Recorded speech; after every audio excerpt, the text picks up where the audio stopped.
Namaku Reva, dan aku sudah menikah dengan Ardi selama 7 tahun. Kami bertemu ketika aku masih duduk di bangku kuliah. Ardi adalah pria yang menyenangkan, selalu tahu bagaimana membuatku merasa istimewa. Aku berpikir, mungkin inilah pria yang akan menjadi pasangan hidupku selamanya.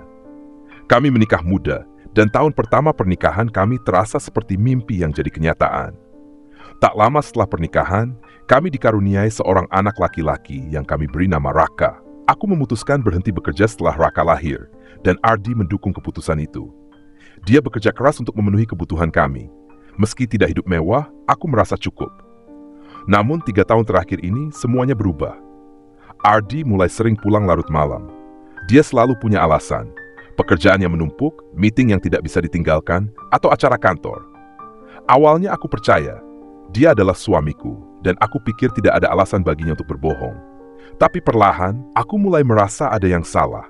Cara dia berbicara padaku berubah, datar dan singkat. Seolah aku hanya orang asing di rumah ini. Bahkan saat dia di rumah, pikirannya seperti melayang entah kemana. Ketika aku mencoba bertanya, dia hanya menjawab, "Aku capek, jangan bahas ini sekarang." Raka sering bertanya kenapa ayahnya jarang di rumah.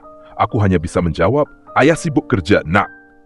Aku berusaha menyangkal semua kekhawatiranku. Aku pikir mungkin aku terlalu berpikir berlebihan.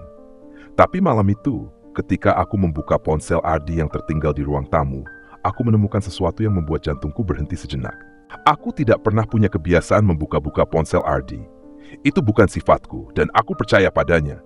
Tapi malam itu ada sesuatu yang membuatku merasa harus melakukannya.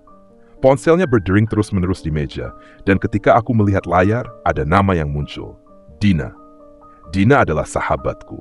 Awalnya aku berpikir mungkin ini tentang pekerjaan atau hal lain yang tidak penting.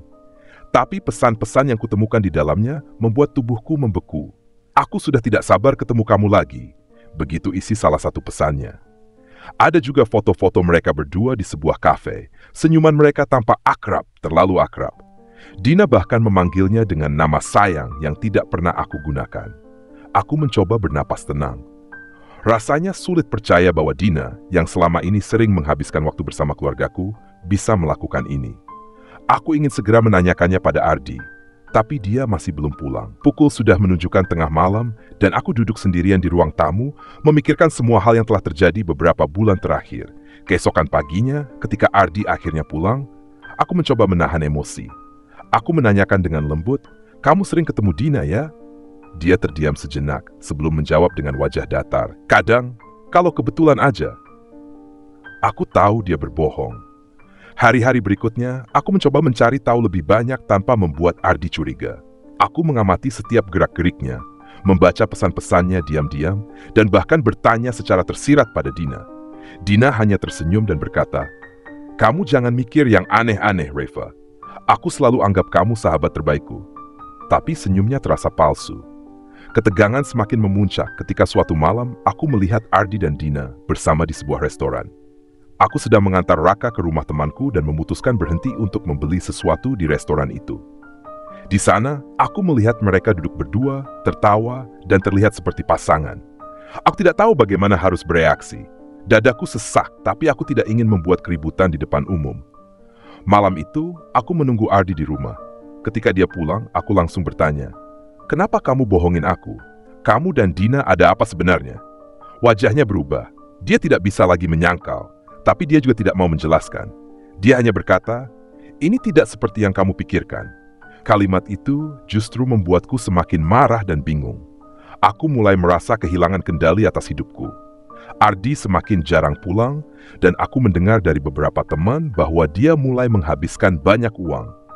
Uang yang kami sisihkan untuk tabungan keluarga hampir habis, dan dia bahkan meminta aku menjual perhiasan yang kumiliki dengan alasan membayar utang.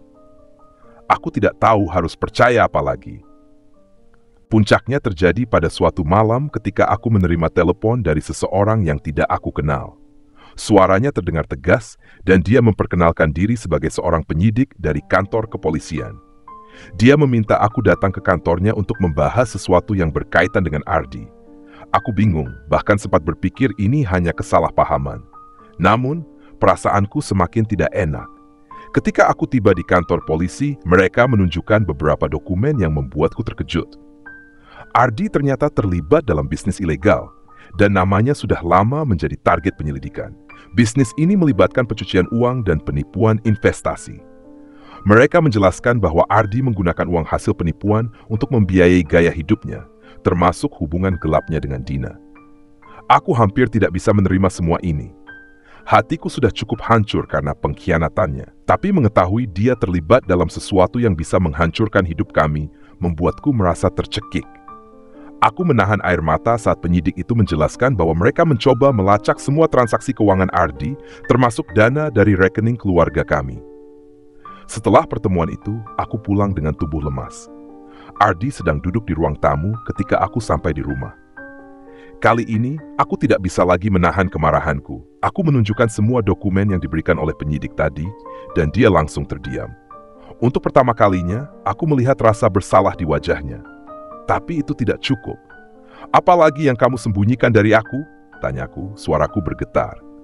Ardi akhirnya mengaku bahwa dia memang terlibat dalam bisnis itu karena tekanan finansial. Dia juga mengaku bahwa hubungannya dengan Dina lebih dari sekadar perselingkuhan. Mereka berencana untuk hidup bersama. Uang keluarga kami sudah habis dan dia tidak tahu bagaimana memperbaiki semuanya. Hatiku hancur mendengar semua itu. Aku ingin marah, tapi aku juga merasa tidak ada gunanya lagi. Semua sudah terlalu jauh dan aku tidak tahu aku masih bisa mempercayai orang yang pernah kucintai sepenuh hati ini. Setelah malam itu, aku tahu tidak ada yang bisa diperbaiki lagi. Aku mencoba tetap tegar, terutama demi Raka.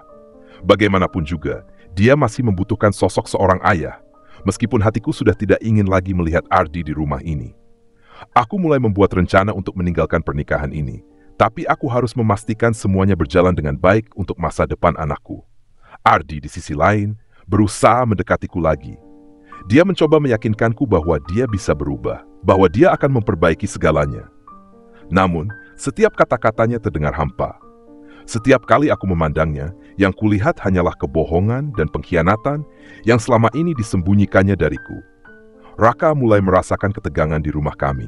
Dia sering bertanya kenapa aku dan Ardi tidak lagi bicara dengan nada ramah seperti dulu. Aku hanya bisa menjawab bahwa semuanya baik-baik saja. Meskipun jauh di dalam hati aku tahu itu tidak benar.